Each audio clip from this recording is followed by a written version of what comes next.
வெஸ்டாலிஸ் மற்றும் ஓஸ்டானியா இடையே நிலவும் பனிப்போர் அமைதியை அச்சுறுத்துகிறது. இந்த பதட்டமான சூழலில் மாஸ்டர் ஸ்பை ட்வைலைட் ஒரு முக்கியமான பணியை மேற்கொள்கிறார். அவர் ஆபரேஷன் ஸ்ட்ரிக்ஸ் என்ற ரகசிய திட்டத்திற்காக ஒரு போலி குடும்பத்தை உருவாக்க வேண்டும். இந்த குடும்பம்தான் அவரது மறைமுக நடவடிக்கைகளின் மையமாக அமைகிறது. இந்த போலி குடும்பத்தின் தந்தை லாய்ட் ஃபோர்ஜர் ஒரு மனநல மருத்துவர் மற்றும் திறமையான உளவாளி. அவரது உண்மையான அடையாளம் ட்வைலைட். தாய் யோர் ஃபோர்ஜர் நகர மண்டபத்தில் பணிபுரியும் ஒரு சாதாரண ஊழியர் போல தோன்றினாலும் அவர் ஒரு கொடூரமான கொலையாளி.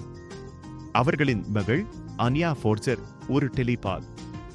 மற்றவர்களின் மனதை படிக்கும் சக்தி அவளுக்கு உண்டு. மேலும் அவர்களின் செல்ல நாய் பாண்ட் ஃபோர்ஜர் எதிர்காலத்தை முன்கூட்டியே பார்க்கும் திறன் கொண்டது. இந்த குடும்ப உறுப்பினர்கள் அனைவரும் தங்கள் உண்மையான அடையாளங்களை ஒருவருக்கொருவர் மறைத்து தங்கள் இரகசிய பணிகளை நிறைவேற்ற முயற்சிக்கின்றனர். இது ஒரு சுவாரஸ்யமான சாகசமாகும்.